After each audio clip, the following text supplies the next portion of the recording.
Lord Fawkes, before we begin, I'd better just remind everybody that the court has made an anonymity order in this case. I don't expect that anybody would forget that, but just in case, because our proceedings are live streamed, I always mention it at the beginning of the hearing.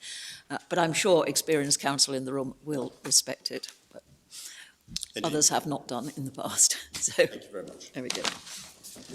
Lady, I appear on behalf of the appellant, the Whittington Hospital NHS Trust, together with my learned friend, Mr. Feeney. My learned friends, Mr. Johnston, QC, and Miss Watson, appear on behalf of the respondent. My lady, my lords, this case is concerned with an award of damages as a result of the admitted negligence of my clients. At its heart lies the question of how a court should approach the recovery of specific sums which may in the future be incurred in the course of surrogacy arrangements.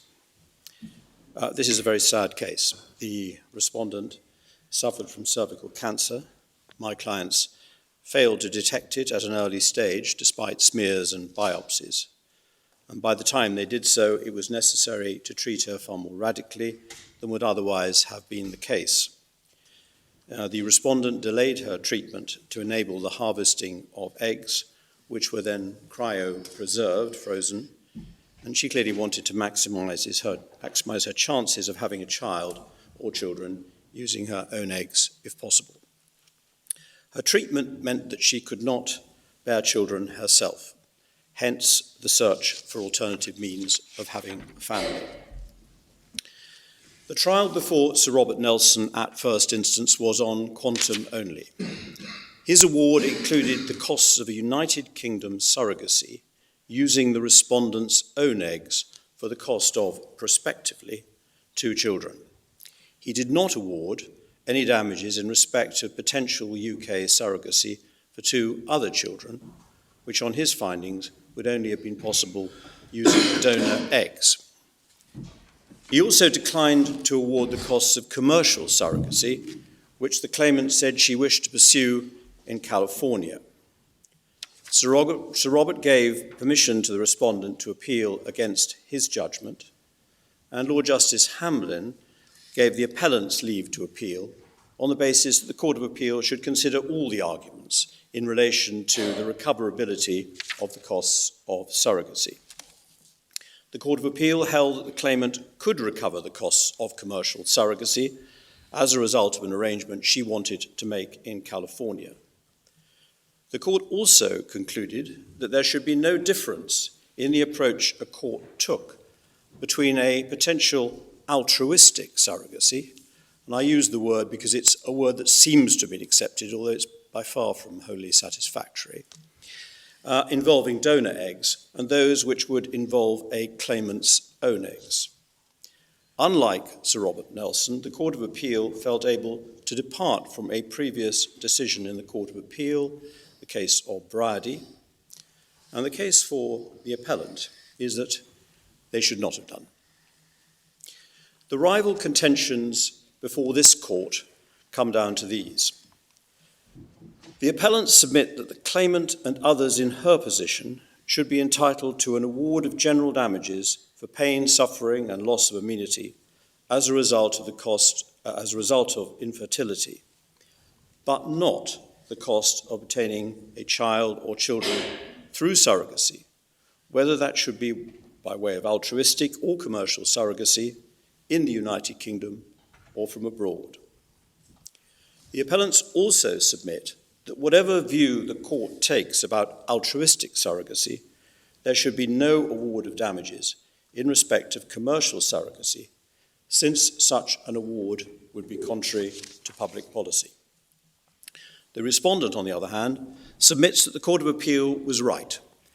Reliance is placed on a change in societal attitudes since Brady, said to be evidenced by various parliamentary interventions in allied fields. And it is also said that the case of Patel and Mercer in this court enables a court to look again at public policy. And in doing so, this court should reach the view that public policy no longer provides a bar to recovery in relation to commercial surrogacy. Both parties suggest that the distinction between donor eggs and own eggs may not itself be a determinative factor in the court's approach.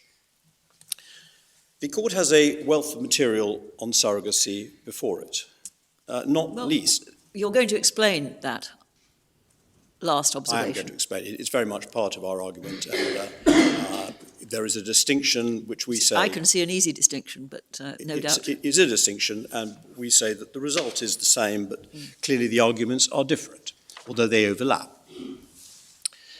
My lady, What was that point you were on? I'm going to say the arguments are different, but there's some aspects of the argument which overlap. On what point? On the question of the difference between altruistic and commercial surrogacy. Oh, I was talking about donor eggs and own eggs. Oh, yes, there is a distinction there. I'm so sorry, my lady. That was what I was saying. Yes. You are no doubt going to explain why you say there is no distinction.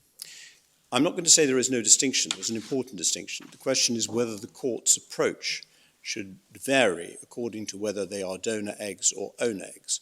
This is a point that was made before the lower courts, before Sir Robert Nelson. He found the distinction compelling, or at least he found himself compelled, I think, by the Court of Appeal decision in Bridie to take the view that he did. But the question is whether or not that distinction is one that this court ought to feel is an important one in deciding what the public policy is. And there, of course, there have been some changes in the way that society has regarded families and parenting, and that's a matter which I will come on to in due course. Thank you. Lady, I was explaining that the court has a wealth of material on surrogacy before it, and not least this court has the benefit of a report from the Law Commission and the Scottish Law Commission on surrogacy. And that report was not available to the Court of Appeal as it had not been published at the time of the hearing. And the report provides a summary of much that's important on this difficult subject. There is a disagreement between the parties as to whether there has been a significant move towards the acceptance of commercial surrogacy. It is the case for the appellant that there is no evidence of a significant shift in public opinion, and certainly not enough for the courts to feel confident in identifying public policy in this area in such a way that is, on the face of it, inconsistent with statutory provisions. Lady, there's also a separation of powers issue.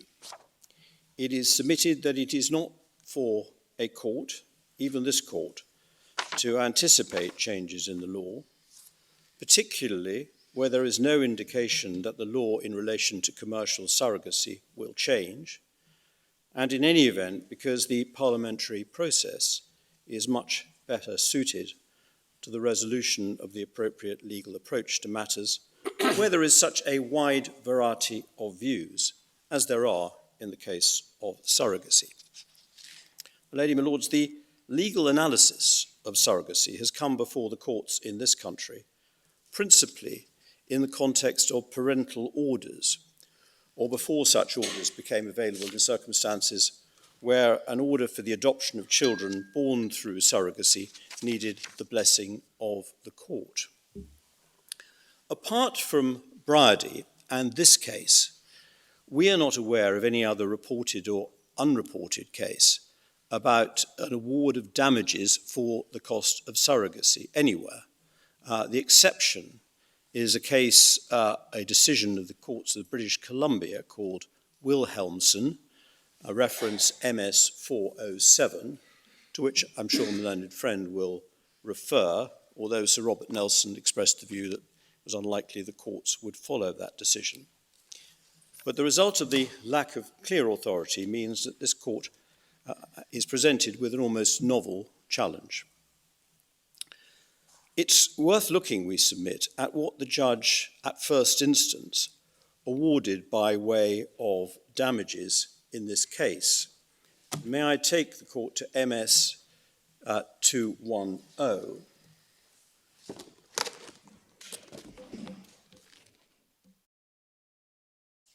It's in the core volume.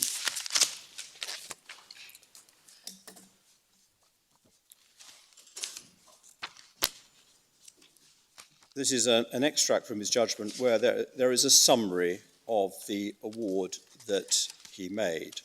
And halfway down the page, it begins with pain, suffering, and loss of immunity. Now, that, of course, includes other factors apart from fertility. Paragraph? It's under paragraph 91. There's a summary. It's Thank you. page 65, internal Yes. 210.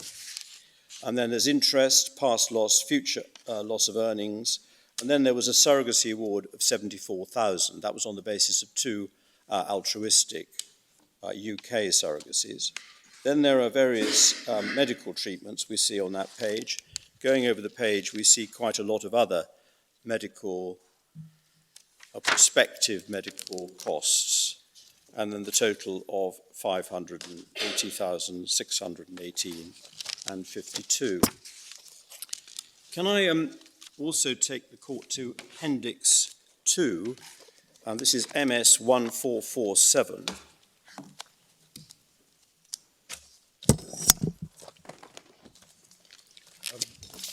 Sorry, could It's you give me... MS 1447, and it's in Appendix 2, and it's behind tab 14.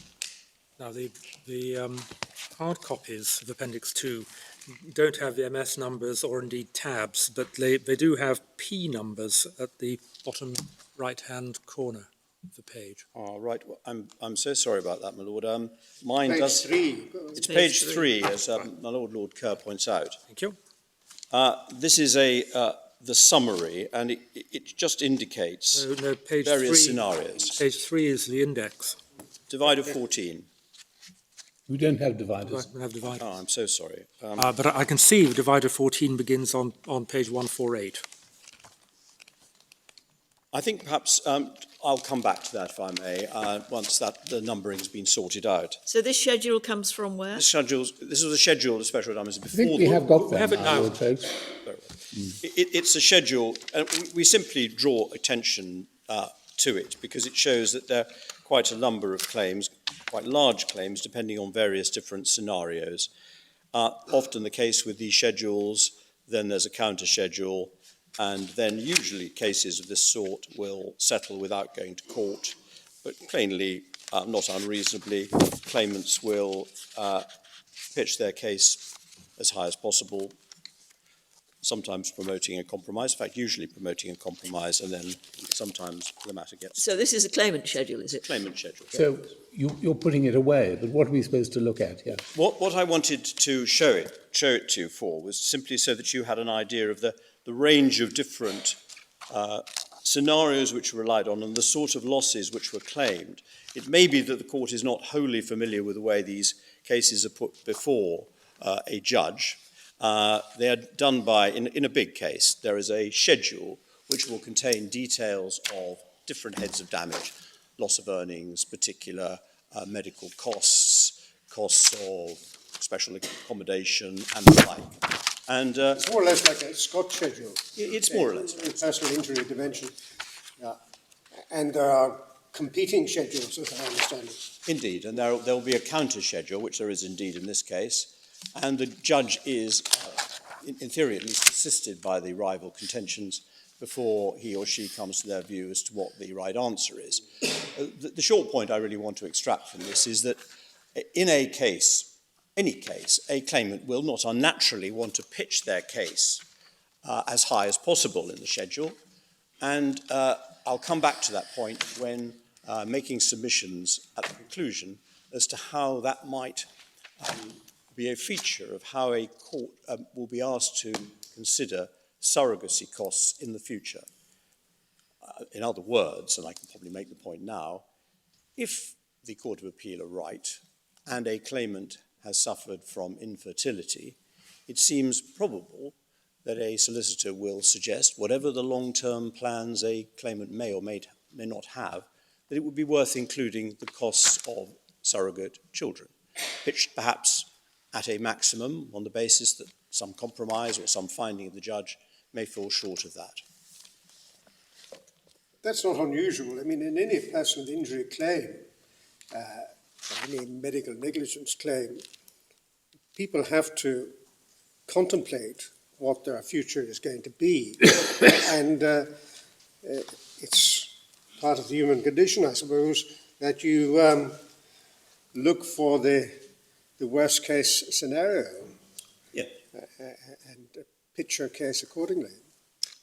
Quite so, and I'm not implying any criticism of a claimant for doing that, but I am perhaps, I hope, assisting the court in looking ahead as to how a claim, for example, for surrogate children might appear almost routinely, or to surrogate children, in a schedule of special damages in the future, if there is infertility, in the way that any other schedule will contain all sorts of possibilities, and as my lord quite rightly says, pitched, as it were, at its highest because of the uncertainties that inevitably exist in the future. I mean, obviously, issues of reasonableness come in and credibility and so on, which, I mean, you seem to be suggesting that this will be done on a sort of speculative basis without a view to what might actually stand up at trial. Is that what you're suggesting?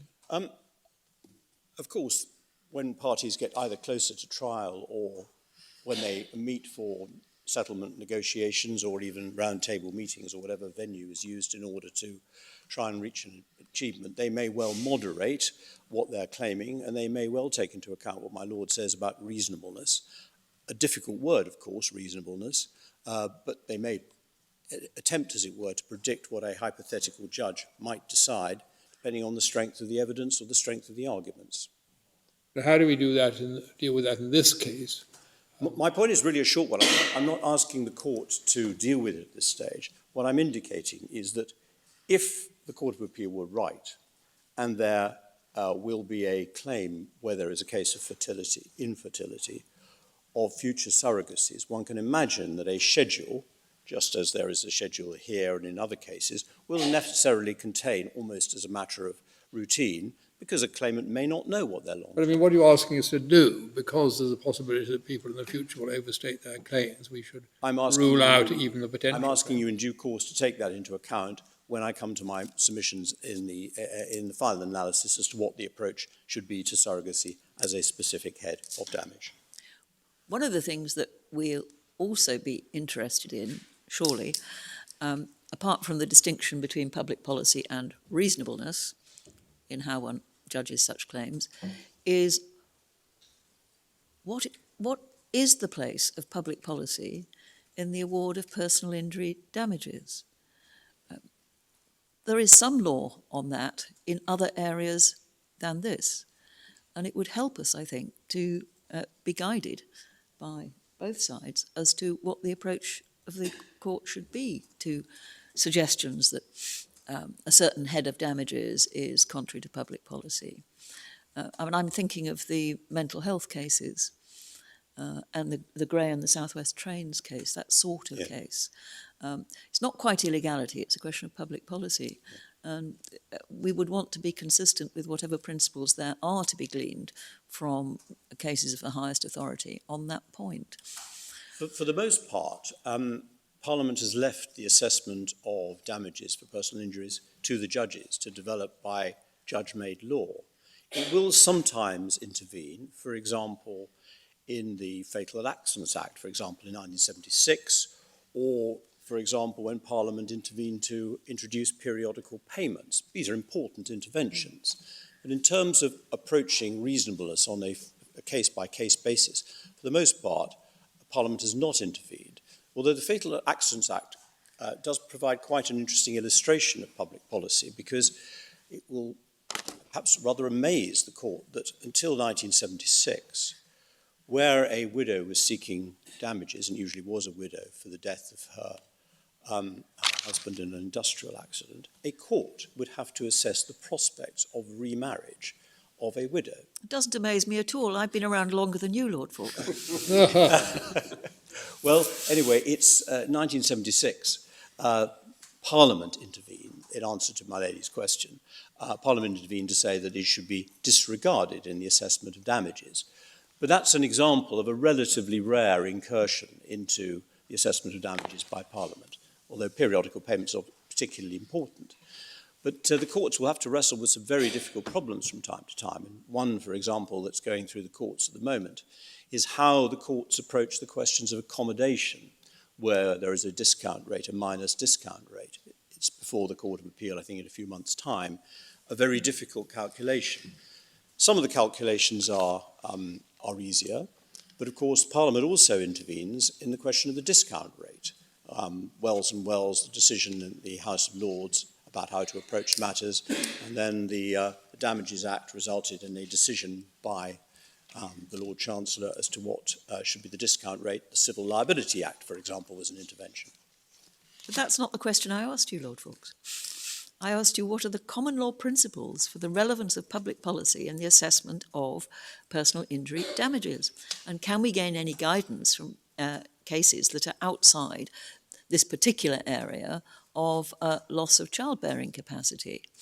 Is that going to help us in answering the question in this case? I think I can give you some assistance, and one of the cases I'm going to come to is one, I think, which there is no precise analogy, to be frank, but there are some cases which we say will help inform the analysis. I'll wait and see. Can I just ask something else? Well, we're peppering you with questions. Difficult questions for you to think about because you've got your time. I know. In this case, the claimant is seeking damages for the cost of 4 surrogacies because she would like to have 4 children. Now, I may be being oversimple, but is that on the basis that, but for the negligence of the defendants, she would have had 4 children of her own? I think the evidence was, I think there's any dispute about this, that she came from a family we tended to have large numbers of children. She wanted to have large numbers of children herself in an ideal world, insofar as anybody may want to prospectively. What actually happens or whether they do is a question of uncertainty. But I think the judge accepted that in her particular case, 4 children reflected a resolution insofar as it was possible to reflect the fact that she wanted a large family. I haven't found any finding to that effect, but perhaps you can show me one. Well, that was the way that it was put before the judge at first instance, and he appears to approach the question of damages. Well, it may be that it's a question more properly addressed to Mr. Johnston in any event. Yes. But sadly, many of us know that you can want any number of children, but what you want, you don't always get. Precisely. And of course, in this particular case, the judge came to the conclusion that he did. It may be an extremely difficult exercise in many cases for a judge, any judge, to come to a conclusion about these matters. And that's a point to which I will return. I think it's virtually impossible for a judge to reach a finding, even on the balance of probabilities, as to how many children someone would have had. Surely the concentration must be on the aspiration of the individual as to the number of children that she might wish to have. It's the human condition being what it is. I should think, if I was a first instance judge, I would find it impossible to say this woman would have had 4 children because there are so many imponderables there. I think that I would focus, I suspect, on what she wanted to have and whether that was a reasonable aspiration or not. Well, we respectfully agree with it. I mean, are you taking a position on this, what I'm not understanding? Because it seems to be quite an important issue as to whether you focus on aspiration but discount it for some sort of arbitrary probability, or how you do it. But as I understand, you're not taking any position on that. No, we are taking this position, which I was going to come to, as it were, rather later in my argument, but of course I'm answering the question now, which is that our submission is that these questions are questions of such difficulty, involving so many imponderables and so many different parties, that they fall into a different category to any of the difficult assessments that a judge will have to perform in a conventional personal injury claim. Is it really more difficult than... I mean, it's quite common to have people who, for example, are very keen on sport and aspire to be Premiership footballers or world boxing champions or whatever, and the court does make an assessment of the likelihoods. Well, I think I better cut to what I was going to almost conclude with. Because Would you like to leave it to take your own course? And we better listen and see whether at the end of your course we have got further questions to ask. But a similar analogy is life expectancy. We all want to live forever, but the courts spend a lot of time working out how long people are likely to live. Well, I think it might be helpful for me to go out of order because clearly these are matters that are troubling the court. And these are the submissions that I was proposing to make in relation, effectively, to the non-commercial surrogacy element, because our argument is that there is a clear public policy which means that there should be no award for commercial surrogacy. That is our position. That does not apply to UK altruistic surrogacy. There is no clear public policy. So the question is, why is surrogacy different from other heads of damage? And I think I detect that is the question that is troubling the court. And we accept, of course, that damages should be awarded generously indeed for pain, suffering and loss of amenity to reflect all the various disabilities this claimant and any other claimant should obtain. But we do say there should be no specific award for prospective surrogacies. Now, it's true that judges often have to perform extremely difficult evaluations in personal injury cases. My lady mentioned loss of expectation of life or future loss of earnings or any future losses, which depends on how long we will live. That difficult exercise has to some extent been mitigated by the introduction of periodical payments, reflecting precisely the anxiety that any court may have, which is that you either award too much or too little, depending on how long an individual claimant lives. A court will also have to resolve very often, as in this case, medical expenses, complex prospective medical expenses, which may or may not be incurred over the longer term, and which may depend on uncertain prognoses. Loss of earnings, indeed, of course, itself will involve often trying to estimate what, absent the injury, a particular claimant might have done in terms of their career.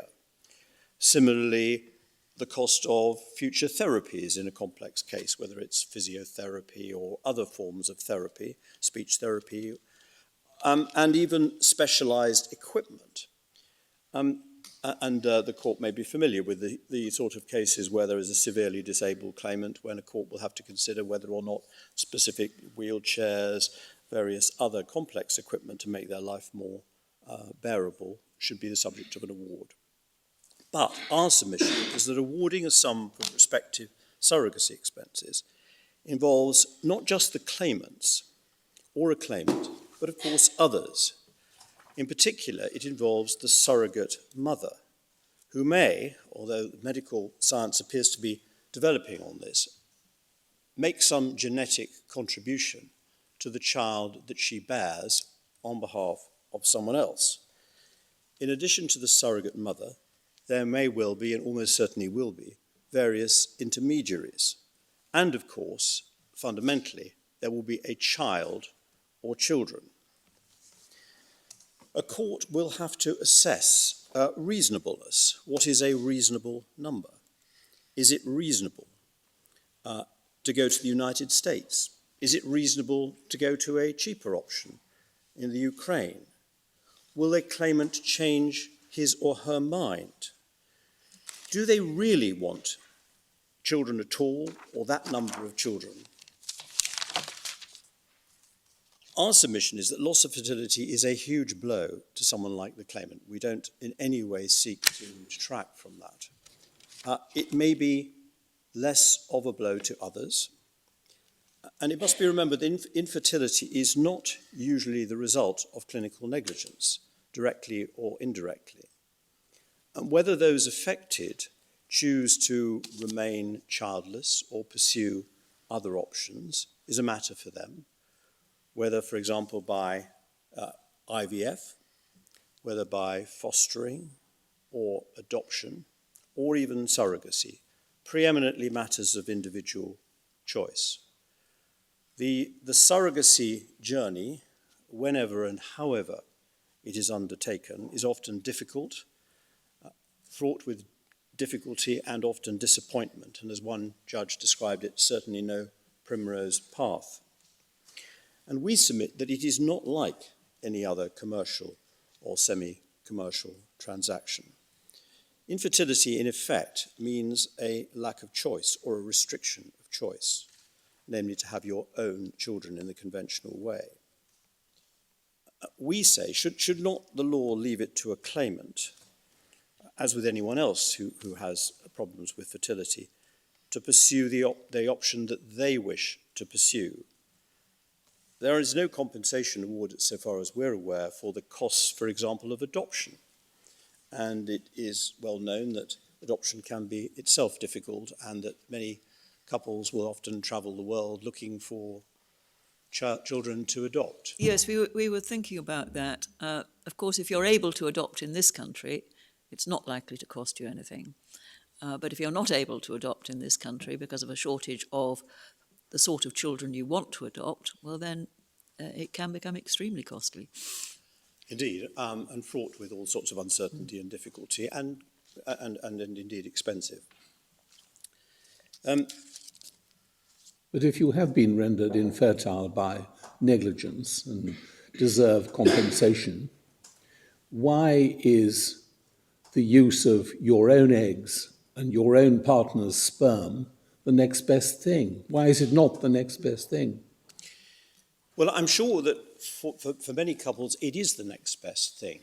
But for some couples, unfortunately, they may not be able to use their own eggs because of the difficulties that maybe happen because they've lost their fertility immediately and they haven't had the possibility of cryopreserving eggs, as in this case, or their eggs don't prove to be viable, or even that the sperm may not be proved viable. There are all sorts of different possibilities. And the question is whether that should alter the view the courts take of damages. And the court may recall what Lady Justice King said in her judgment in the Court of Appeal. She, I think, was essentially saying that it was an unattractive argument to say that the whole matter is different if you have a child who is a result of your own genetic material in one way or another, and a child who is not, because of course some people, particularly I'm thinking of male same-sex couples, it just won't be the case, or even a singleton, it is now the position. We have some common ground with my learned friends on one point. His argument is that in the last 20 years there have been a number of legislative interventions, which he says means that the public policy which was identified in Bryody and contained in the various statutory provisions has changed. We say that is not correct, but we do accept that in the last 20 years it's probably the case that the concept of a family has altered in terms of societal attitudes. I think there are plenty of observations by judges in the family division to that effect. And even outside the family division, we have, of course, parliamentary interventions such as the Civil Partnership Act, the Same-Sex Marriage Act, the fact that an individual may get a parental order, and a general view that families do not necessarily conform to the nuclear unit in the way that immediately, perhaps post-war, society might have involved it. So our submission is, and we make this in our printed case, is that we don't suggest that were there to be a surrogacy arrangement, parents would love their children any less because they were not the subject of a child with a lot of genetic material one way or another. And I think that was a matter that troubled Lady Justice King, and we have some sympathy for what she said. But isn't the case going to be that it'll matter differently to different people? Of course. I mean, some people attach a huge amount of weight to the genetic connection with the child. That's particularly, in my experience, fathers do so, but mothers may do so as well. And others for them, that is not the important thing. The important thing is the relationship that they form with the child as they bring the child up. Well, he's of course right, and there will be an infinite variety of different reactions. My simple point is that it may not be appropriate for the court, as it were, to make some as it were, value judgment as to whether or not it is more, it is a subject where there should be an award because there is no genetic connection and when there is a we leave it fairly neutrally, but we have some sympathy for the argument that my learned friends make about the change in attitudes in the last 20 years towards a family generally. I mean, our submission is that whatever word one uses, whether it's reasonableness or whether it's truly restorative, a word that I think we get from Brady, whether it's too remote, or to use an expression used, I think, by my lady in Brady, it's a step too far. Our submission is that the courts, sympathetic, intensely sympathetic though they may be for someone in this position, should not be making an award for specific costs of surrogacy, but rather should make an award for pain, suffering, and loss of immunity, and leave it to the personal autonomy of the individual claimant to decide how he or she wishes to pursue any options that they may wish to pursue. I've taken that submission out of order because I can see that the court was anxious to see the way we put it. I wonder if the court would forgive me if I now go back to what I was going to say about surrogacy more generally, and in particular the line about their argument about public policy.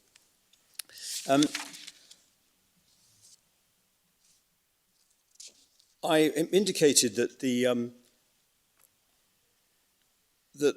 law in surrogacy was often, in fact, before the courts, really in the context of parental orders. The law, of course, has developed in a rather piecemeal way in the various statutory provisions that the court has before it. And we summarise the development of surrogacy in our printed case, and the reference is MS 62 and following. Of course, the real change in surrogacy came about with the development of in vitro fertilisation and the first ever test tube baby in 1978. And the medical advances necessitated... Well, I'm surprised to hear you say that.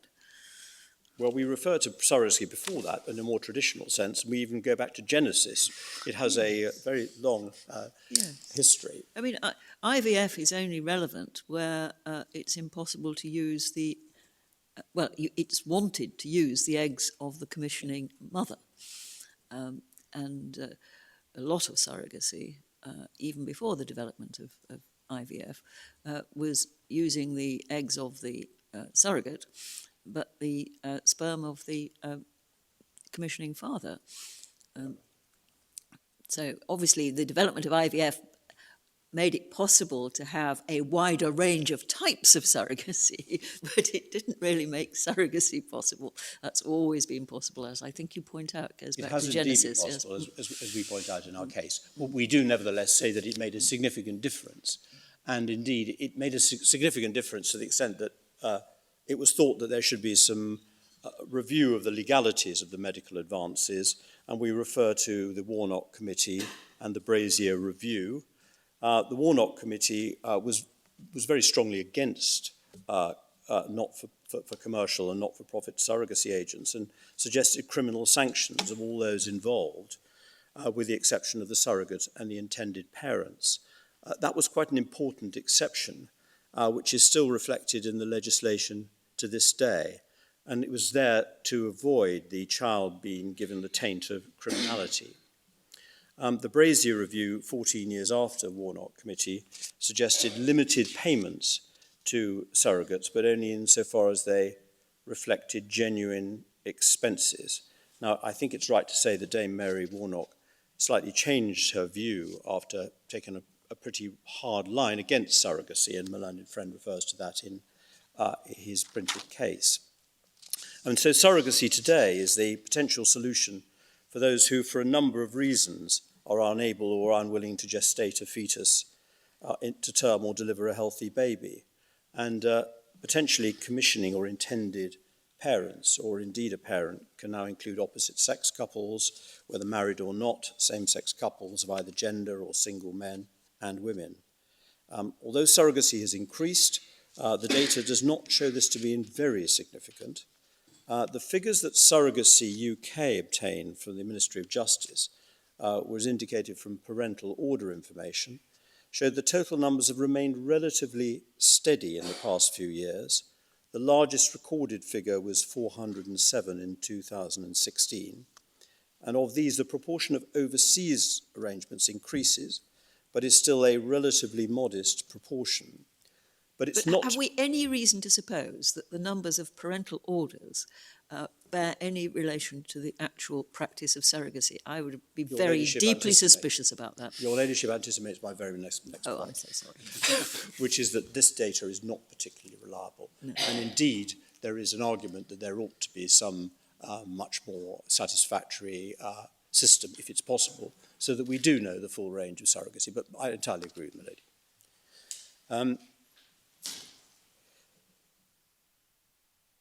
We submit public policy in this area is elusive, and that there is a lack of consensus both domestically and internationally. The Law Commission expressed the view that suggested reforms of UK law should reduce the incidence of international surrogacy agreements, about which considerable concern was expressed. So our submission is that if, and it's a big if there is a public policy discernible, it may be to support UK altruistic surrogacy as opposed to overseas surrogacy. And the decision of the Court of Appeal in this case will, if anything, run directly contrary to that public policy. And I'm not going to refer in any detail to the Law Commission report, but there's just one extract I would invite attention to, and this is MS 510. Is it a report or a consultation paper? It is a consultation paper sent out with various questions, and of course it's not the final decision that any government... So why did you refer to it as a report? I think it describes itself as a report, but well, that's what I'd like to know, because the Law Commission normally draws a very clear distinction between a consultation paper and a report. Well, we've got the front page at 475, Lord Foakes. It's a joint consultation paper, I think, is what it's described, yes. Yes, so let's not call it a report. I stand corrected on that particular issue. It nonetheless remains a valuable piece of work, whether a consultation paper or report. But of course, I entirely accept the fact that it is no more than a consultation paper, and that those who look at it may well come to a different conclusion. We have a summary, but there's also a separate bundle which has the whole of the report. And it's at page 369 in the internal numbers of the Law Commission report, and the number is MS 510. Is the short extract I want to take the court to. It's under the heading International Surrogacy Arrangements. And there is an introduction where the consultation paper says it's not uncommon for intended parents to enter into surrogacy arrangements overseas. As we said in Chapter 3, it appears that up to half of the applications for parental order may involve surrogacy arrangements entered into overseas, counting for perhaps 150 arrangements each year. And then they'll give two reasons as to why. I think they're reasonably obvious. What it says at 16.2 is, we hope that one of the consequences of our reform of UK law will be to reduce the incidence of international surrogacy arrangements. We've discussed elsewhere in the consultation paper concerns that have been expressed in relation to international surrogacy arrangements, which we also share. At 16.3, international surrogacy arrangements give rise to concerns. UK law currently submits surrogacy to take place within a defined legal framework. In particular, it does not permit surrogacy agencies to operate on a profit-making basis or women to receive payment for the service they provide as surrogate. Under a reformed surrogacy law, certain limitations will still be in place. For example, we've taken the view that surrogacy agencies should not be able to operate on a profit-making basis, and we ask a number of questions about what payments intended parents should be able to make to a woman who is their surrogate. Now, I'm terribly sorry, but the electronic version And of the this paper version. don't contain the whole thing. They miss pages. Right. We go from internal 369 to internal 374. There should be, as I understand it, a separate bundle with the whole of the Law Commission consultation paper. That's right. 1477, I'm told.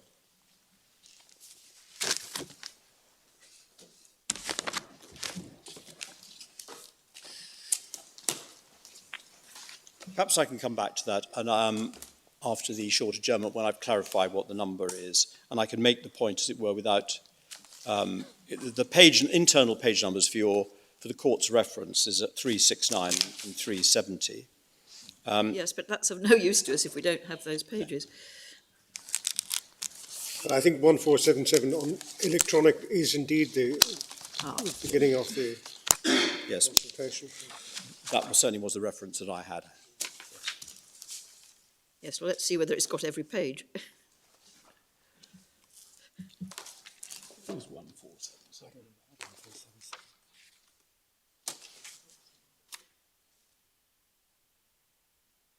Joint consultation paper. Do you happen to know where 1477 is to be found in the bundles? I think it's a separate bundle with in the electronic.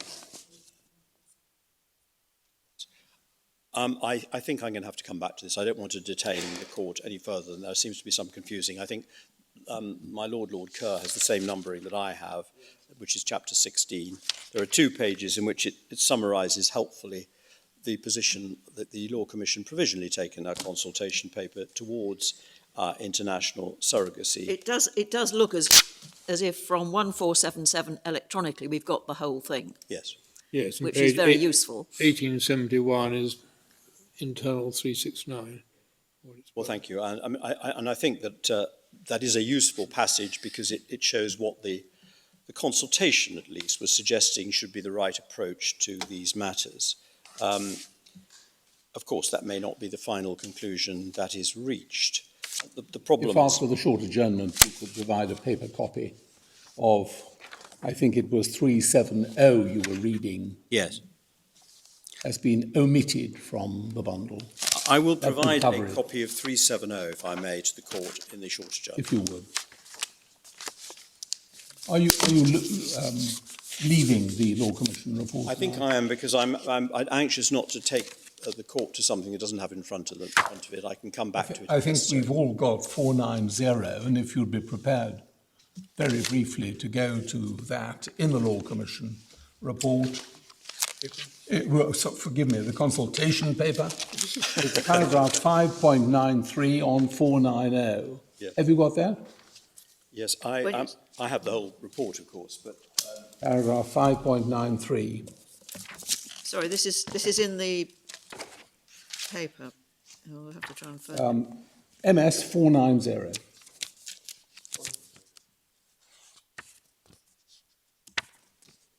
Yes.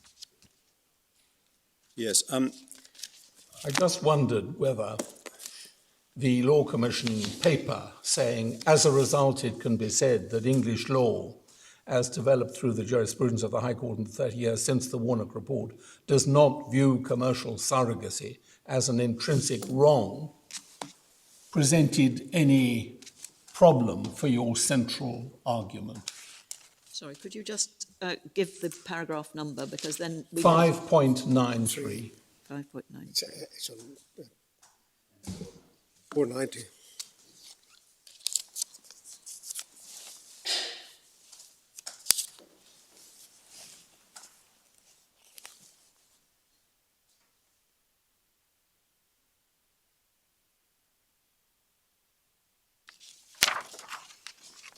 As I'm afraid my numbers are different. So but perhaps I can answer the point that my Lord Wilson says, which I think this is a quote. It's a quotation from Yeah. Claire Fenton Glynn. Yeah.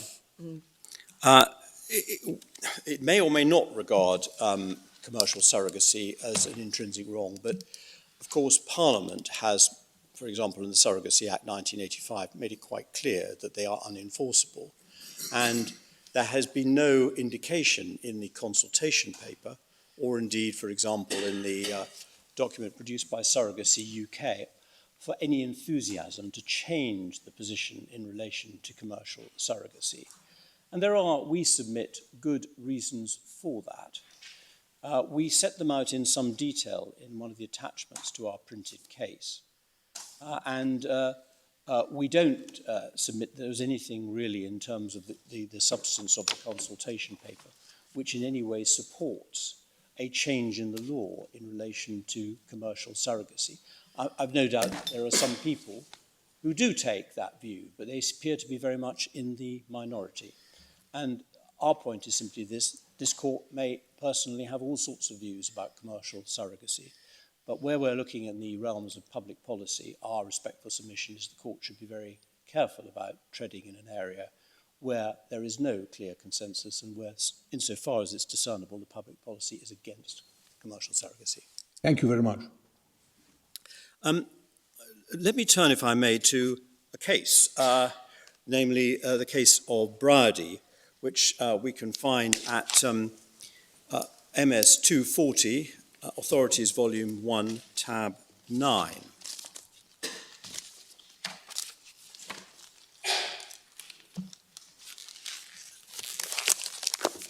This is, first of all, the decision by the late Mrs. Justice Ebsworth at first instance. I refer to it briefly because it was much praised by the Court of Appeal. The case concerned medical negligence. Have you got a page number for It's it? page 240, Thank you. MS 240, and it's tab 9. The claimant had a baby boy, which is unfortunately still born. A subtotal hysterectomy was performed.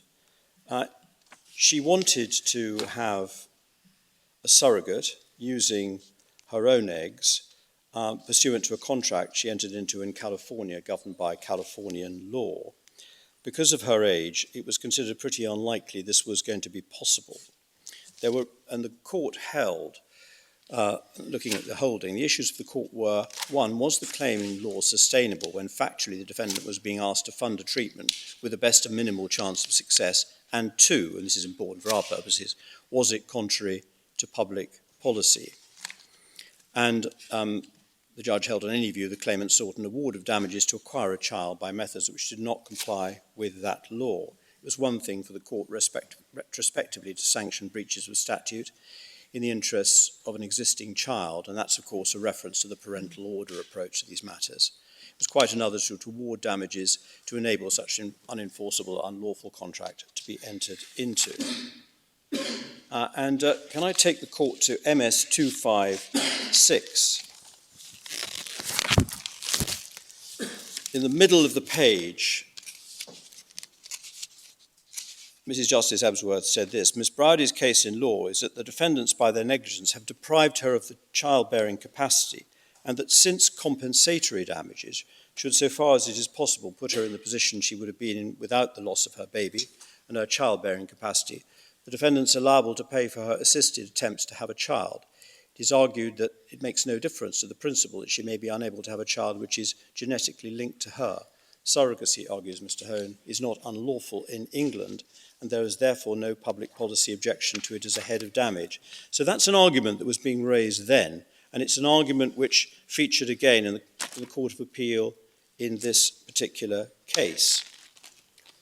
At 257, there is a passage at the top of the page beginning, the defendant's case in law is that the claimant is seeking damages to finance a contract which would be unenforceable in English law, and which in the form in which he has entered into is in the UK unlawful because it is commercial. They argue there is a difference in principle between those cases where over the years the family division has retrospectively approved such arrangements, the paramount concern of the court being the welfare of the child, in this case where the court is asked to fund the process of surrogacy.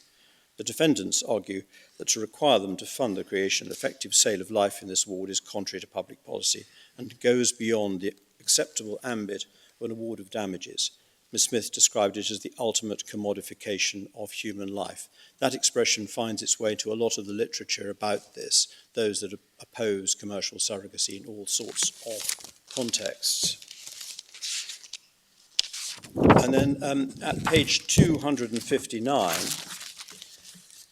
the judge says this: the present this is halfway down the page, the present law is that surrogacy agreements are unenforceable, and there is a criminal sanction for commercial surrogacy arrangements. The cases coming before the judges of the family division have often been concerned with whether or not it amounts to a breach of either Section 1 or 57 of the Adoption Act in respect of placing of the child and any payment made. It is clear that whatever arrangements are made pursuant to Californian law, if a child is born, this agreement would bring with it in England the need for an appointment of a guardian. In both adoption proceedings and proceedings for parental order, under Section 30 of the HFE Act, the applicants must be husband and wife. Well, that's obviously changed. On any view of our law, the claimant seeks an award of damages to acquire a child by methods which do not comply with that law. That seems to be wrong, notwithstanding impassioned plea to the contrary. It's one thing for a court, this remains a powerful point, it's one thing for a court retrospectively to sanction breaches of a statute in the paramount interests of an existing child. It is quite another to enable such an unenforceable and unlawful contract to be entered into. And the final bit from the judgment I'd like to draw the court's attention to is at MS 260, where halfway down the page the judge says, I do not, on the basis of the quite exceptional facts of this case, find it necessary or desirable to exclude a claim for the cost of surrogacy for the ambit of recoverable heads of damage in an appropriate case. Whatever my personal views, which may be reflected in those of the man on the underground, one must recognise that this is a constantly developing field of science, an area where the concept of surrogacy goes back to biblical times. It's possible to foresee a case in which a young married woman has been rendered incapable of bearing a child while still young and within the ambit of our law. That is not the case, and I deliberately confine my decision to this case of proposed commercial surrogacy. Those observations were obiter, of course, but nonetheless I draw the court's attention to them. Can I then come to the next tab, page 262, which is the decision of the Court of Appeal, a very important decision in this case, in 2001, MS 262, tab 10. The facts I've already spoken to, I needn't go on to read the first part of the head note. Held on the one, that a person who suffered personal injuries of a lasting nature could not be put back in the position in which he would have been had the injury not happened, but would be compensated by an award for the pain and suffering endured and for the continuing loss of amenity. And in the case of a woman who always wanted children, it was a very serious loss of amenity, quite separate from the pain and suffering caused by the injury, to be deprived forever of the chance of bringing up those children. The level of award for a young childless woman should reflect an understanding of the gravity of that detriment, and dismissing the appeal, injured person could claim reasonable medical expenses reasonably incurred as a result of the injury, including the expenses of continuing treatment, etc., etc. Over the page, that surrogacy agreements, this is 3, put before the judge was unlawful in the United Kingdom, and the judge had been right to reject it, not only because the chances were so low, but also because it would be wrong to award damages to acquire the child by methods which did not comply with UK law.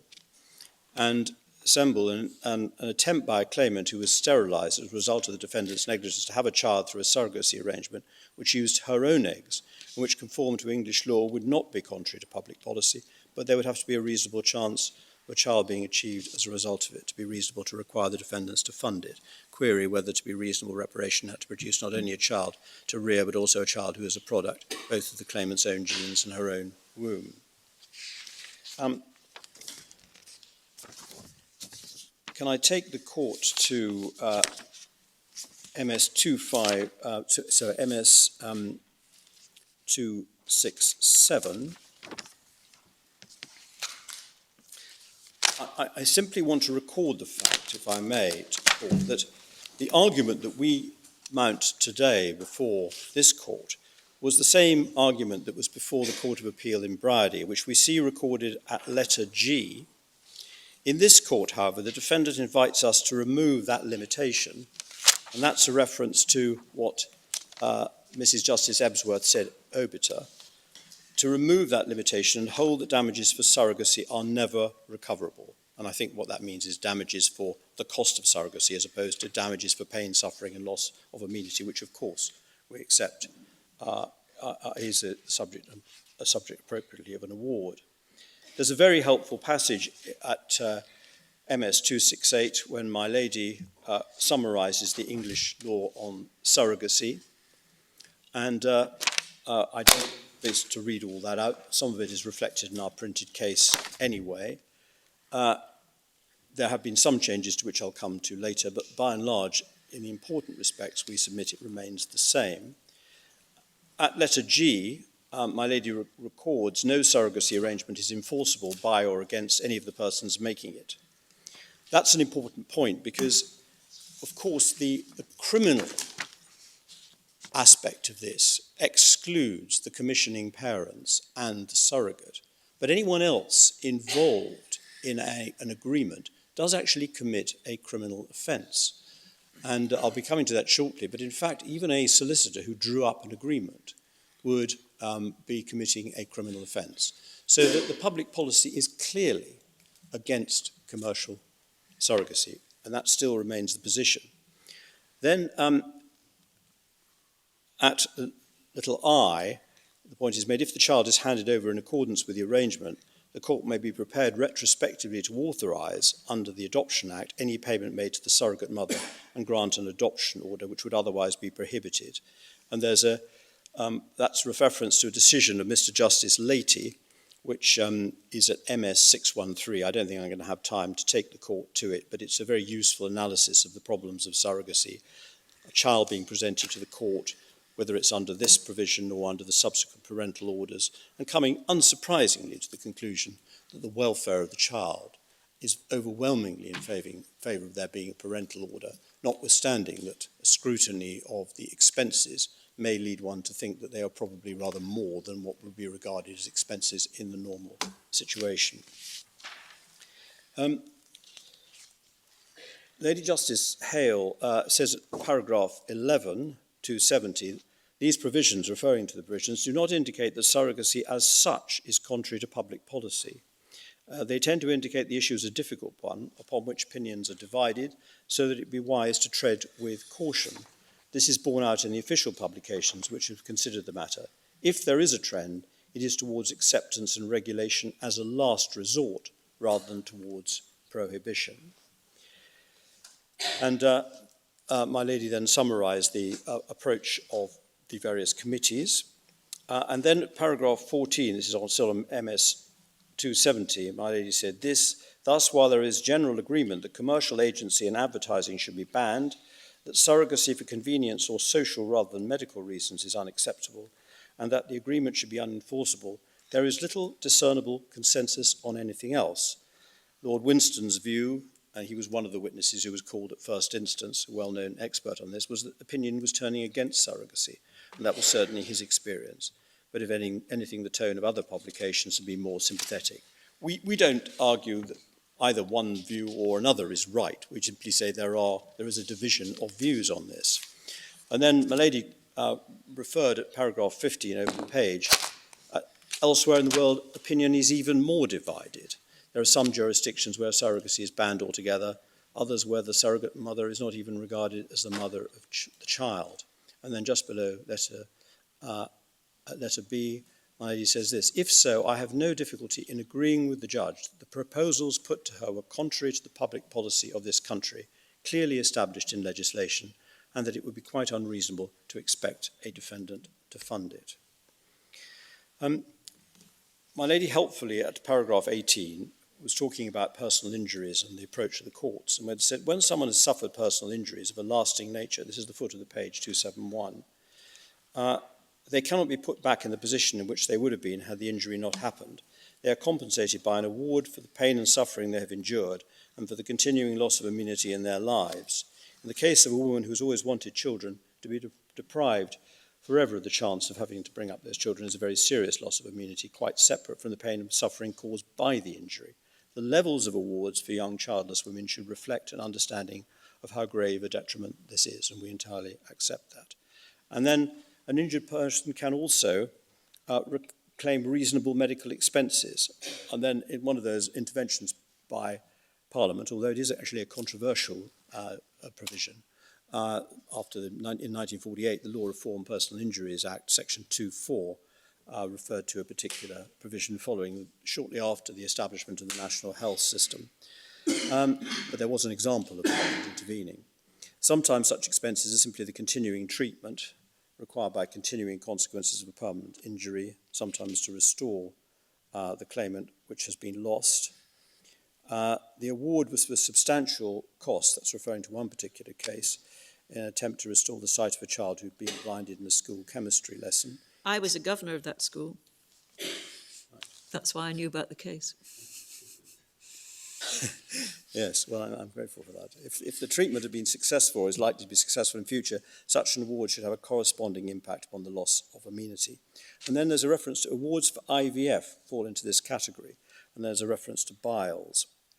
And Webster J, under the paragraph, awarded her general damages on the basis of her probable permanent fertility and also provided for this final attempt. That's an attempt at IVF. And there have been similar awards. And what my lady said at the end of paragraph 21 is IVF has been used to overcome the blockage which should not have occurred between the claimant's ovaries and her womb. There are several very important differences between this case and those where awards for IVF have been made. The first is that the chances of a successful outcome to a surrogacy using the embryos now created from Ms. Bridie's eggs and Mr. Hill's sperm are so vanishingly small. I agree with the judge that it would not be reasonable to expect the defendant to pay on such a slim chance. I mean, those cases referred to in paragraph 20, including the one about the child blinded, are quite helpful in the sense of providing parallels from other areas of damages. Are there sort of updated, more recent cases which would illustrate the same sorts of points? I don't think so. I mean, the courts are always prepared to award the costs of medical treatment, depending on the facts, even sometimes adventurous treatment, providing it's reasonable for whatever the particular disability there is. I don't think there is any precise parallel with this, although I will be taking you to one particular case where there was public policy in relation to it, a decision of Mr. Justice Brooke some little time ago, but I would submit directly faces the problem. But these are examples, perhaps, of the courts being reasonably imaginative in trying to find ways. The differences for this case are, one, public policy, you say, yes, and two, the range of factors which need to be taken into account in making any sort of judgment about the prospects. Precisely, and the fact that there's so many parties involved in this, it's not like a normal medical case at all. But of course, IVF, described by my lady, is a possible solution to infertility. What Milady concluded, and this is at paragraph 28, page 274, I conclude that expenditure on surrogacy in this case is not, inverted commas, I notice Milady uses in inverted commas, reasonable. Reasonableness in this context is very much a term of art, perhaps, and that the defendant should not be required to fund it. I'm fortified in that view by the opinion of Professor Kraft. Although he thought the claimant should be given a chance of achieving her desires, he did not think she was sensible to do so. Sensible is very close to reasonable. I repeat that neither the child nor the pregnancy would be hers. Without either, the situation is no different from adoption. We then come to observations about the intermediate cases, in which I would submit that my lady was making it quite clear that you were not expressing a concluded view. In fact, she says there are two intermediate cases which do not arise for decision in this case, upon which it would be unwise to express a concluded view. One, the child would be hers, the pregnancy would not, and the other, the pregnancy would be hers, but the child would not. The first is where the claimant wishes to make a surrogacy arrangement using her own eggs, as might be the case with a younger woman. To be reasonable, there have to be a reasonable chance of a child being achieved as a result. This would be a matter of evidence. But, and then this is an important sentence, I would not exclude surrogacy just because it was surrogacy. I've already explained why I do not consider that an arrangement which conforms to English law is contrary to public policy. Now, of course, there are different interpretations of what Milady said there. I would submit that what Milady was conveying was that there is no public policy objection to this. There may be other objections, or there may not be other objections. But that is a comment on the fact that there is nothing in public policy which says surrogacy, UK surrogacy per se, is unlawful. The difference between supplying eggs and supplying a womb is that the surrogate who supplies the womb may change her mind. But the evidence given to the Brazier team was that this is very rare. It would depend on the evidence in the individual case, and that chance would have to be added to the other uncertainties involved in all such treatment. But if those chances were good enough, I would not think this a good reason to refuse an award. The question is whether, to be reasonable, reparation has to produce not only a child to rear, but also a child who's the product both of one's own genes and of one's womb. The second is where the claimant herself wishes to undergo IVF using donor eggs, because her ovaries have been wrongfully removed. I understand that to date awards for IVF have only been made where the treatment allows a woman to bear her own genetic child. As Mrs. Justice Ebsworth pointed out, whether one should award damages in order to bring a new child into the world is a quite different question from how one should look after and pay for a child who's already here. Although the child can never complain that he should never have been born, the law accepts that there are choices to be made as to who should and who should not be provided with treatment to give them a child they would not otherwise have had. The child's interests as well as theirs have to be considered. And then my lady said this: my tentative view is that each of these cases is a step too far. To choose between them would be to elevate either genetic parentage or the process of carrying and giving birth above the other in the scale of loss, which is reasonable to try to make good with the alternatives. But I recognise the force of the contrary argument, that both are equally serious, and that given the right evidence of the reasonable procedure and the prospect of success, each should be capable of attracting an award. And then, in a postscript over the page, my lady says this: as I've already suggested, fertility, childbirth and child rearing have such significance to most women, to how they see themselves, to their hopes of themselves and others, that permanently to deprive a woman, especially a young and childless woman, of that fertility is to do her a grievous injury, which she deserves proper compensation. If then she chooses to spend some or all of that compensation in making the attempt to fill the gap, whether by donor eggs, IVF, surrogacy or adoption, then I would wish her well. But that is for her to choose and will depend upon the priority which she gives to pregnancy, genetic parentage or childcare.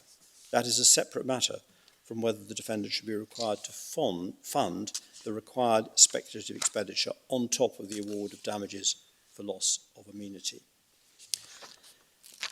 Lord Justice Judge agreed.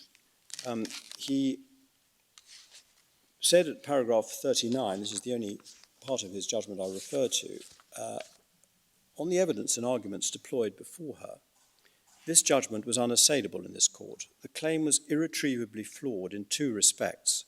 First, the method proposed to remedy this particular consequence of the medical negligence suffered by Miss Brady involved a difficult surgical procedure, which was virtually certain to fail. There was no realistic possibility that an award of damages under this head would provide compensation which would have restored to her or retrieved at least something of what she had lost as a result of the defendant's negligence. Second, irrespective of dire medical prospects, the entire surrogacy agreement was unlawful in the United Kingdom. The judge was being asked to award damages for the express purpose of enabling Miss Brady to be provided with the wherewithal to pay for an unlawful contractual arrangement. That is not a principled basis on which to make a compensatory award. Now, the court may well have observed that the Court of Appeal thought that Lord Justice Judge's pen had slipped when he made that observation. We respectfully beg to differ in that interpretation. What he was saying was that it was an unlawful contractual agreement. The fact that the surrogate mother and the commissioning parents might themselves not be prosecuted for being involved in it does not alter the coherence or the accuracy of his statement, which is that it was an unlawful contractual arrangement, which gives rise to the prosecution of appropriate people or potential prosecution, and which is specifically outlawed by the 1985 Act. So we would submit that, with great respect, the Court of Appeal were wrong to say that Lord Justice Judge's observations were a slip of the pen. To be pedantic, the charge that his pen slipped related to what he said in paragraph 38 rather than 39. But the same point can be made. Yes. Before you charge a great judge with a slip of the pen, you've really got to be careful about it. And all he said at the top of this page, that the methods were outlawed in domestic law. Yes. And there's nothing wrong with that. We would submit not, and that's Yes. the way we put it in our printed case. But I'm grateful, my Lord, for pointing out that that is Very well. indeed what's the position. So it is submitted that the decision of the court was absolutely clear as regards commercial surrogacy and that this was part of the ratio decidendi of the decision in Brady, although we accept that the prospects of a successful surrogacy were very much less in that case than they were on the facts of this case. But that doesn't alter the fact that the analysis was extremely useful and indeed part of the ratio we submit. The Court of Appeal did not go as far. Specifically, we accept to say that there could never be a claim for UK surrogacy, so the matter, as it were, is alive. It's notable, my lords, that there does not appear to be any argument in relation to illegality as a defence, although it is accepted that Patel and Mirza had not been decided at this time. But other significant decisions on the illegality were available to the court. We submit it's probable that neither party that thought that illegality had a significant part to play in the analysis when there was a clear statutory prohibition as regards commercial surrogacy arrangements. One of the cases upon which the Court of Appeal in this case placed much reliance was a case called Saxby and Fulton, decided in 1908, although that case was not in fact cited in Patel. Would the Court of Appeal in Brady have decided this case differently had Patel and Mirza been available to it? We respectfully submit it's most unlikely. The learned friends suggest that the fact that the Court of Appeal were not referred to Saxby and Fulton in some way makes the decision, I think it suggested, per incuriam, because a decision which might have affected the outcome of the case was not cited to it. I look forward to the development of that argument.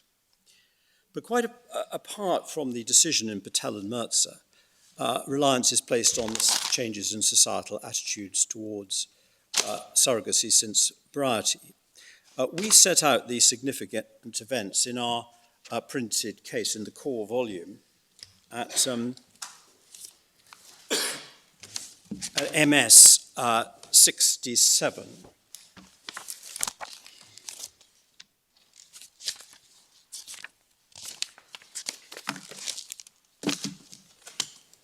I don't think it's necessary for me to spell those out, but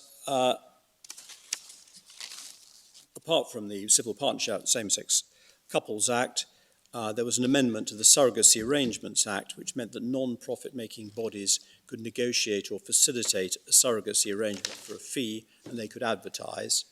And there was also a change in the law that removed a restriction on parental orders, which had been restricted to married heterosexual couples.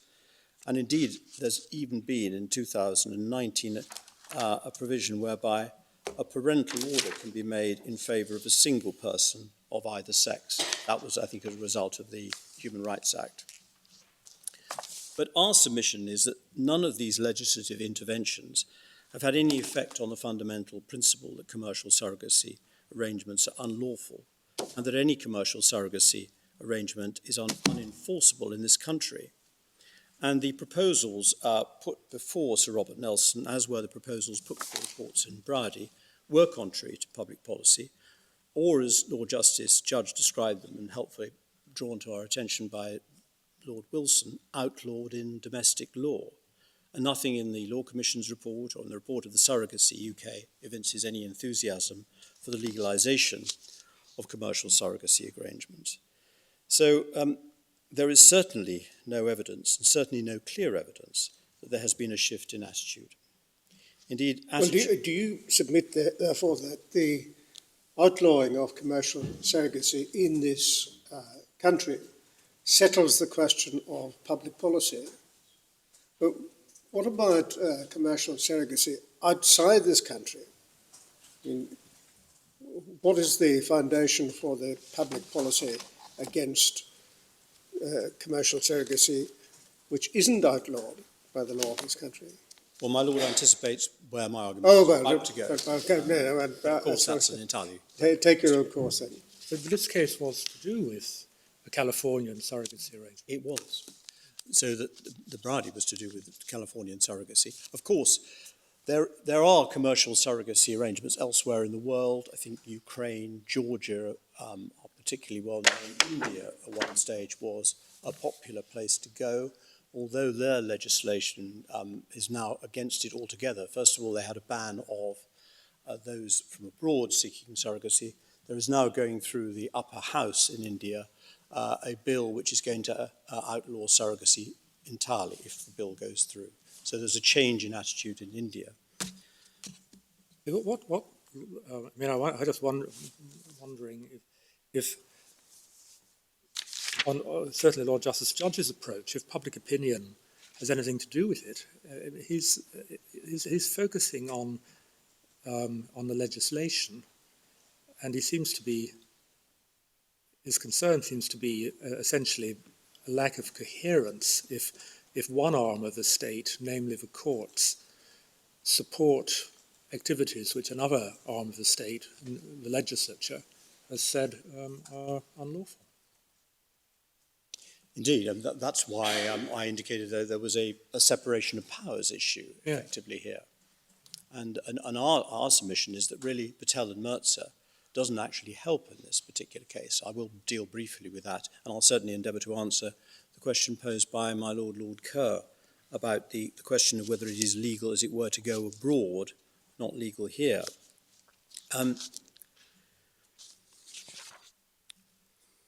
We should accept that it's not our case that public policy is immutable in general, and it's trite law that public policy is an unruly horse.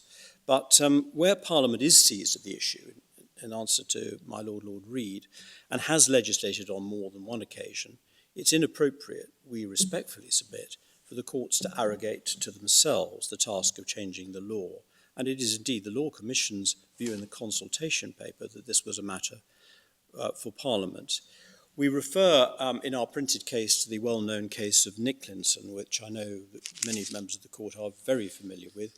We have actually produced the entire report in the additional material. I don't think it's helpful on reflection to go into that. There is a useful reference in Lord Sumption's speech to the role of courts versus Parliament, and the fact that the assisted dying case was, in his view, at least what legal academics like to call a polycentric issue, and one more suitable for resolution by Parliament rather than the courts. I know I tread with some trepidation in an area which has been covered by Lord Sumption in the Wreath Lectures, to which I know there is a response, and there are shades of opinion about this.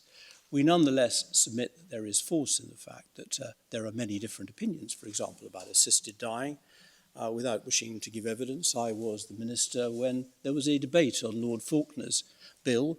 The government's position has always been neutral on this position. There was a great deal of debate in the House of Lords with opinions of all sides, and there is no clear view. Parliament is seized of the issue. It has not yet legislated on the matter. We've referred to what Lord Mant said also in our printed case. The assisted dying analogy, far from perfect, and none of these analogies are perfect, does provide some assistance perhaps on the analysis here. Well, the important thing about Nicklinson was that it was a claim that the law was incompatible with human rights. That is not featuring very largely in this case. Your Lordship anticipates the point I was going to make. The Human Rights Act does not feature in this case at all. And in fact, the European Court of Human Rights, on the rare occasions they've been asked to consider surrogacy, have accepted that this is an area where, because there is no really consensus within those members of the Council of Europe, that it is a matter for the margin of appreciation, and therefore there is nothing we get from the European Court of Human Rights, or we say from the Human Rights Act on this. I was going to say that I think there is something that we can derive from the assisted dying case to this effect.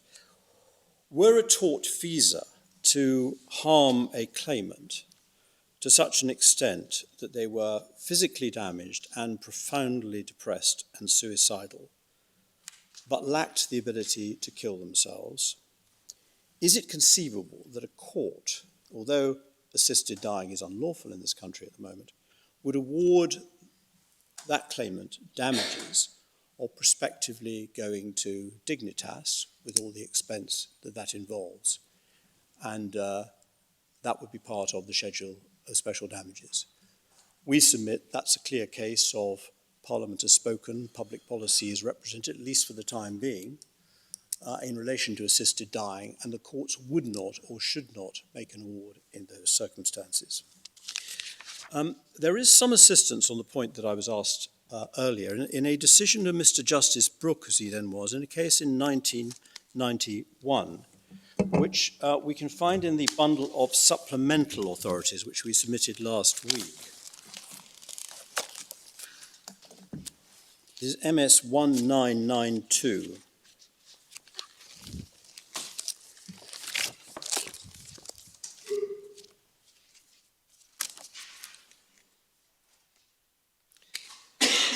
This was a case where the plaintiffs were the parents of a child born with severe spina bifida and hydrocephalus. The health authority had been negligent in failing to diagnose the child's handicap. I'm very, very sorry. It's the supplemental bundle of authorities, my lady, and it's at tab 2, and it's MS 1992. Thank you. Do we have it electronically? It's MS 1992. Well, Yes. no, it won't be. It definitely won't be. It'll be in a separate electronic file, which won't be sequentially numbered. I think that's a reasonable prediction, isn't it? I think it probably I is. gather there's a separate MS That's bundle right. of 1.4. Yes? And in that, Presumably it was sent to the registry by email, was it, the supplementary bundle? Yes, it was, yes.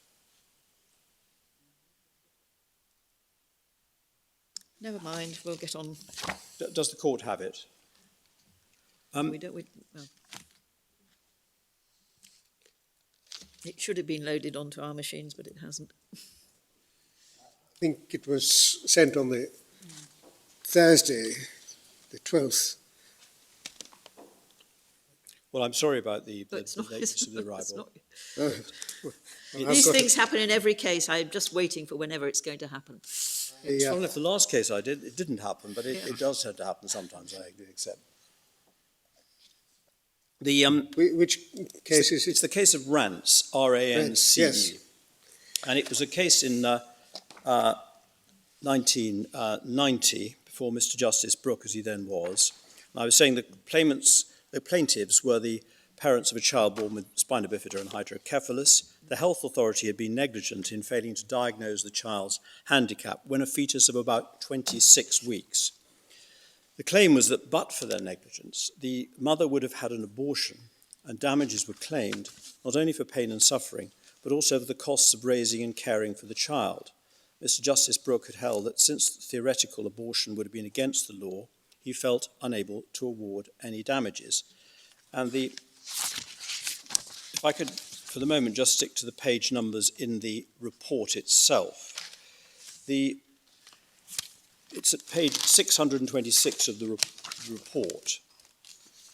Halfway down the page, there's a reference to Kirkham and the Chief Constable of Greater Manchester Police.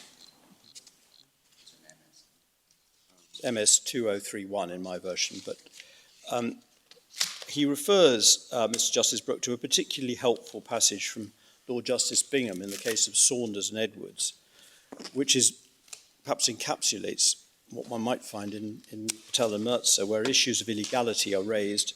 The courts have to steer a middle course between two unacceptable positions. On the one hand, it's unacceptable that any court of law should aid or lend its authority to a party seeking to pursue or enforce an object or agreement which the law prohibits. On the other hand, it's unacceptable the court should, on the first indication of lawfulness, affecting any aspect of a transaction, draw up its skirts and refuse all assistance to the plaintiff, no matter how serious his loss or how disproportionate his loss to the unlawfulness of the conduct. The courts tend to adopt a pragmatic approach.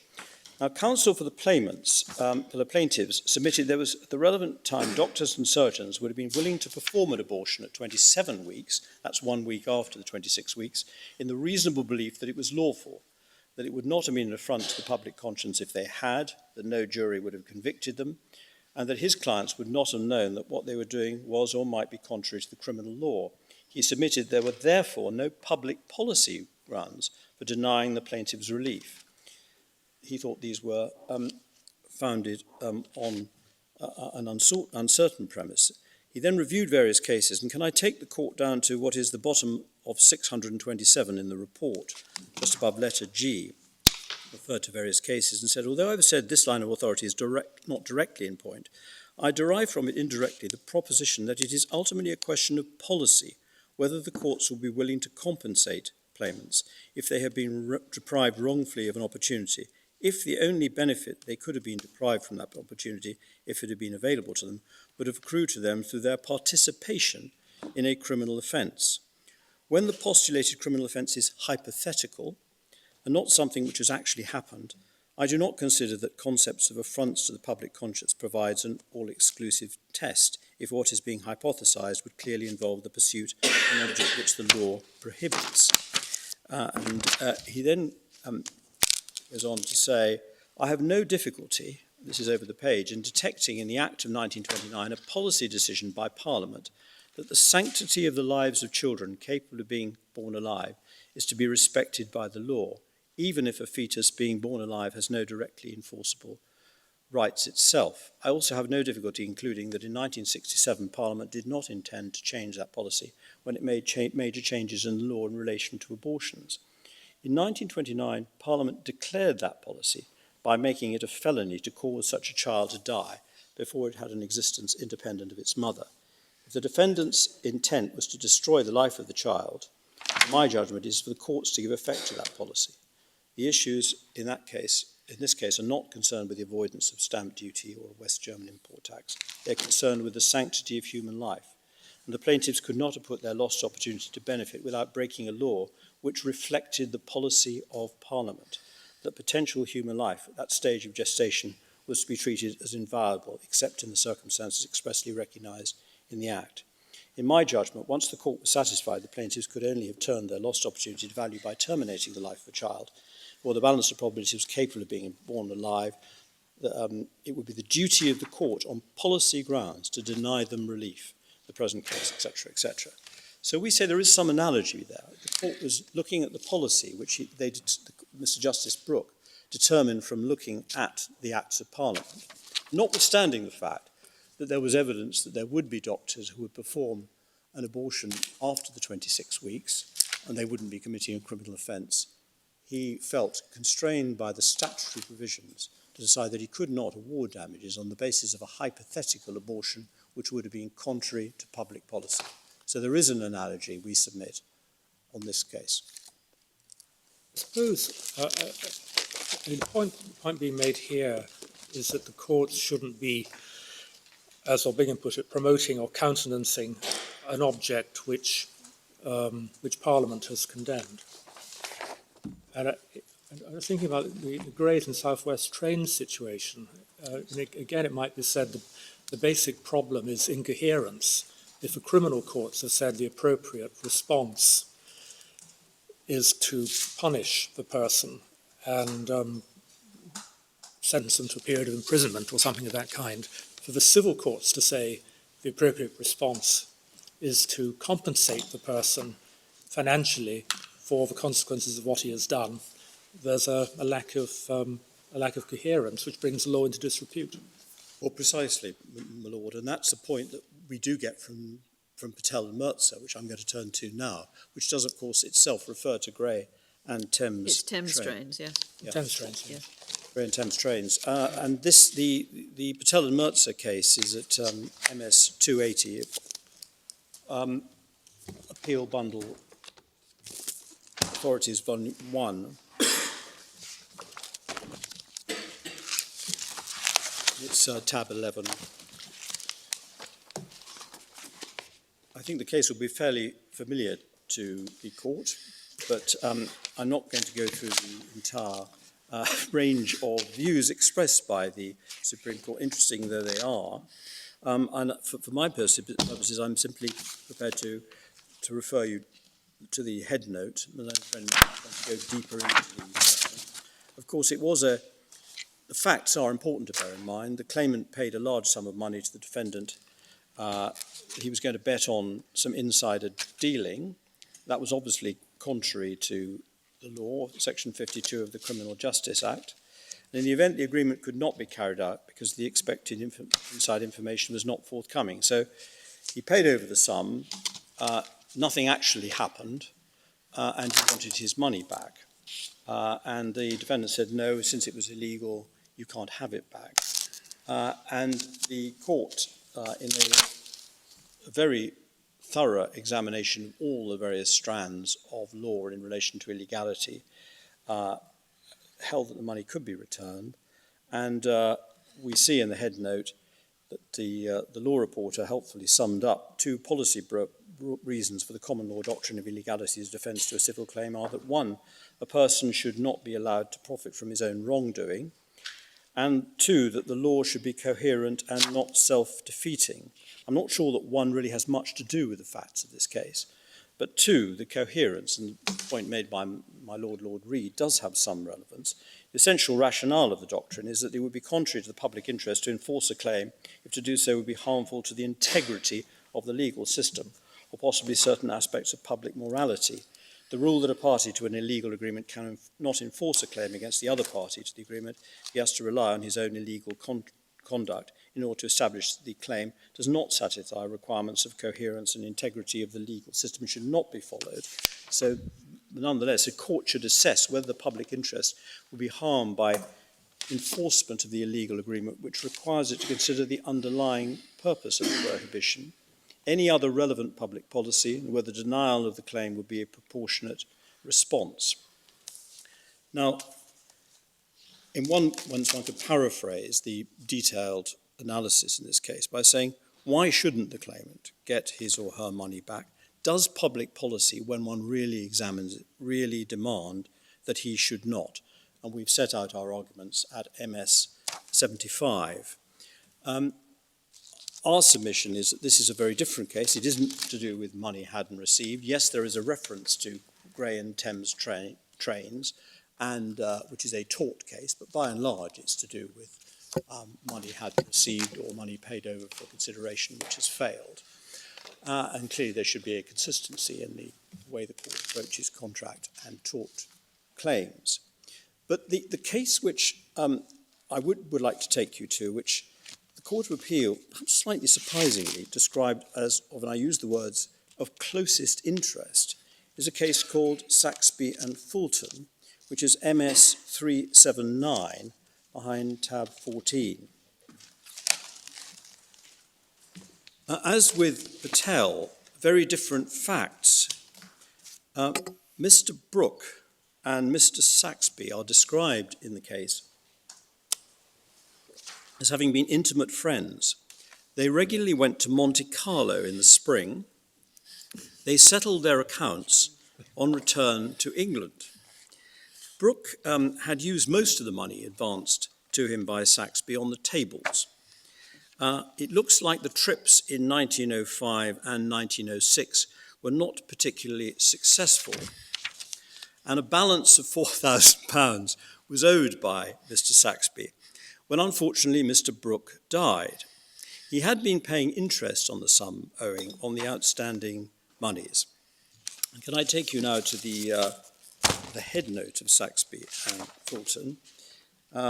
Right at the end, we can see that the head note says, this is MS 380, the defence was in substance that the money having been lent for the purpose of gaming was not recoverable in this country, although the loans were made in a foreign country for the purpose of playing at a game which was not illegal by the law of that country. And this comes to the point that my Lord Kerr was asking about. Does it matter if it is maybe unlawful in this country, if it's lawful elsewhere? Can we ignore the fact that it's unlawful in this country and nevertheless decide that it is recoverable? Well, is it unlawful in this country for someone to contract in California for surrogacy?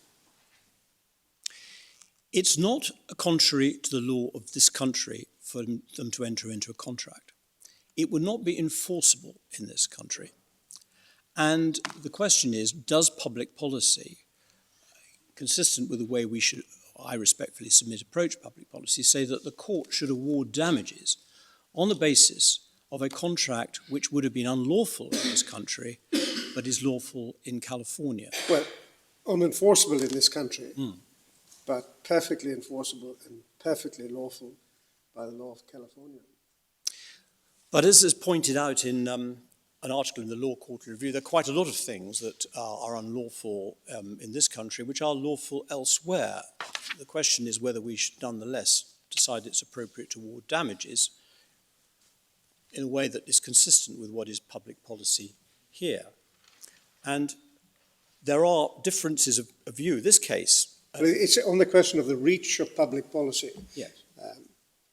that I'm concerned. I mean, I can quite understand if it is an unlawful activity in this country and you're purporting to behave against the law of this country. Public policy does provide the unanswerable response. But whether it does so when you are doing something that is not forbidden by the law here, that's perfectly lawful in the country in which you reach the arrangement, whether public policy extends into that sphere as well. Well, of course, we don't tend to legislate the civil law of other countries. That's not what we do. So that the jurisdiction of the Parliament does not seek to make either lawful or unlawful in other countries or other states in America something. There are certain provisions, particularly in the criminal law, such as terrorism, where Parliament creates an offence, which will be an offence wherever it is committed in the world. But in the civil law, we do not, as a legislature, make law covering other countries, so that the fact that, in a sense, it's lawful in California, but unlawful in other states in America, is really by the by. One has to look at whether this country, these countries' courts should be awarding damages. Whatever might be the position in California, we can't make something, it might be the other way around, of course, that something might be lawful in this country, that is an unlawful elsewhere. It is what the law is in this country which we submit is important.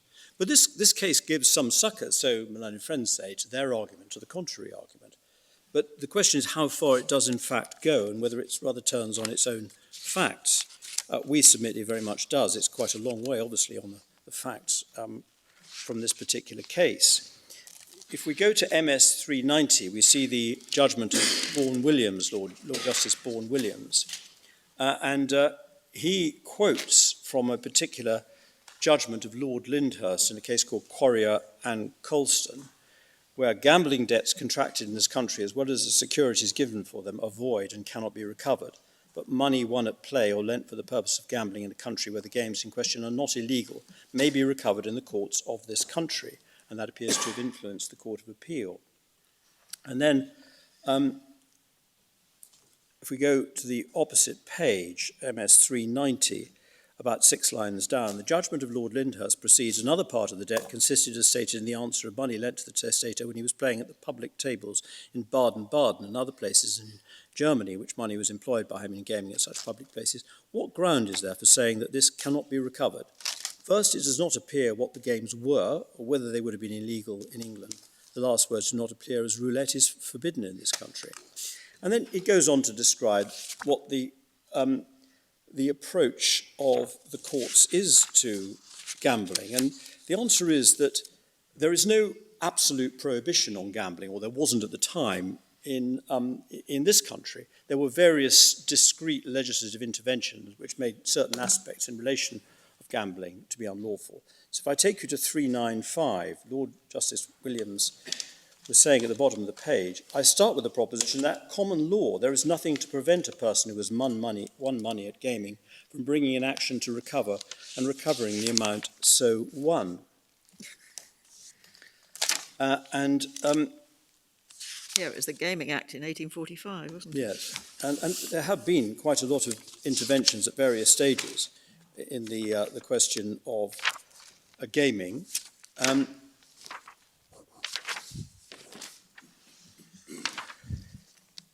He says at the bottom... Can you, in fact, equate a case which has to do with the recovery of money lent with a case which has to do with whether somebody should be called upon to finance?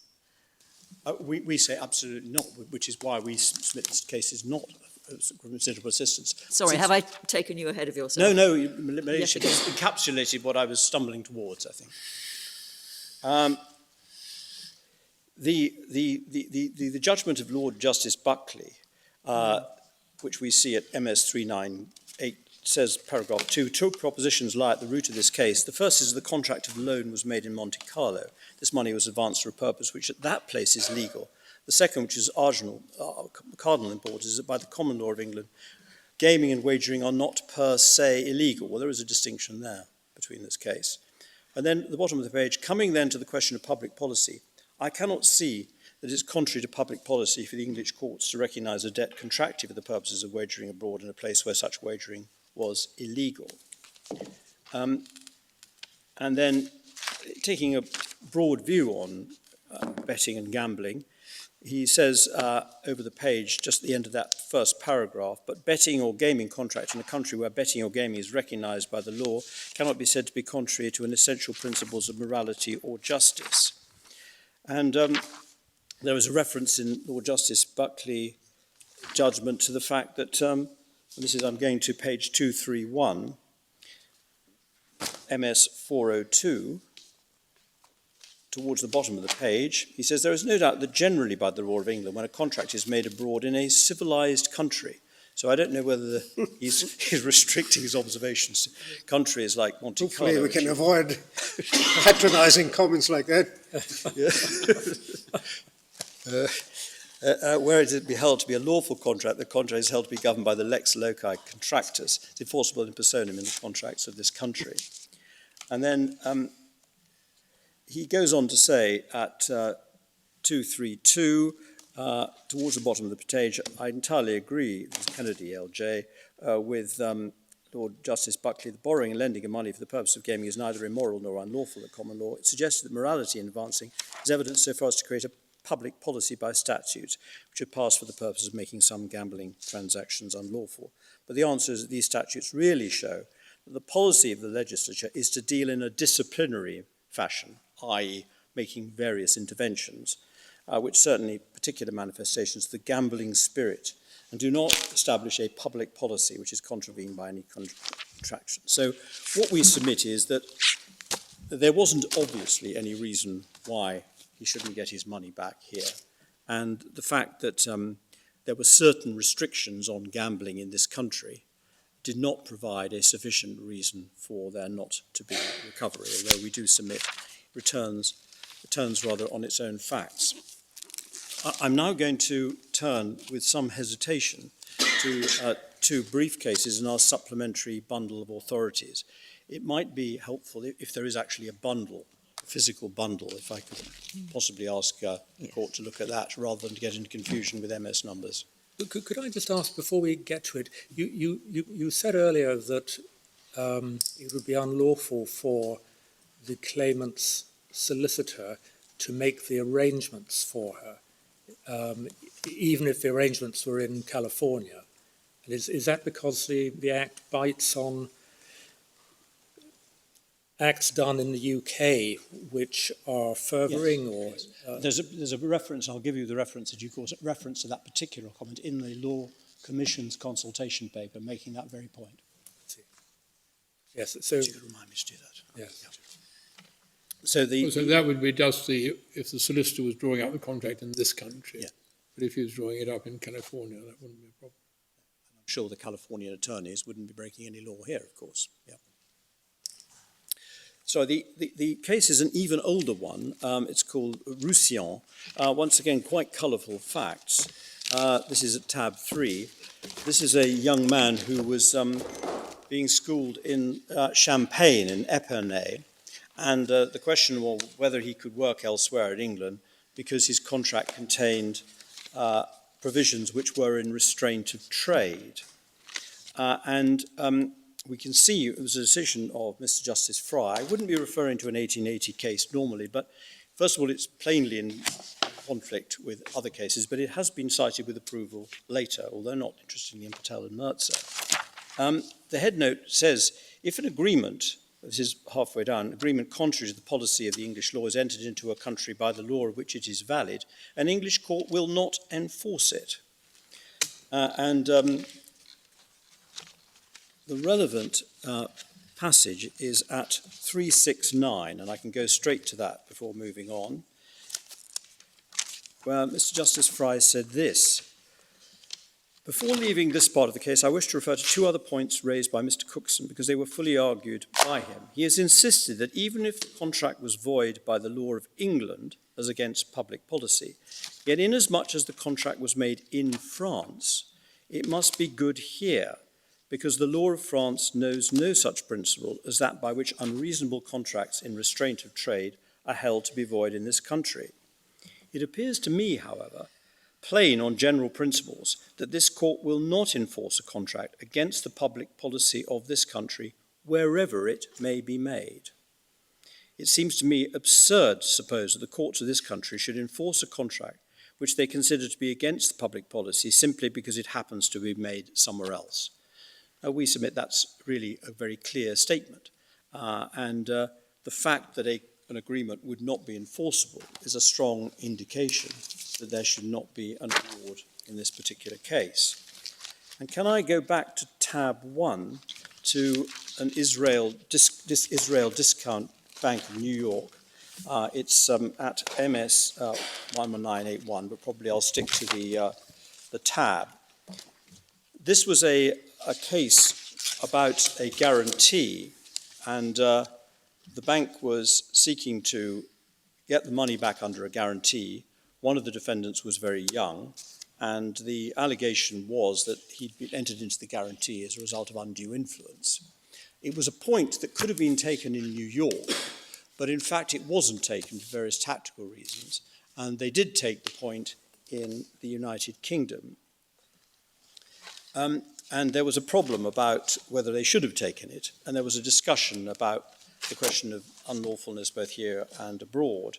And the holding was appealed by the bank that the second defendant had not established that his submission to the jurisdiction of the New York court had not been voluntary, and accordingly the judge had rightly held that New York court jurisdiction could not be challenged on that ground. And then importantly, that where a foreign judgment was based on an agreement obtained by undue influence, the English courts were justified in refusing to enforce the judgment on the ground of public policy, where the distinctive policy of the English courts would have given rise to a different result.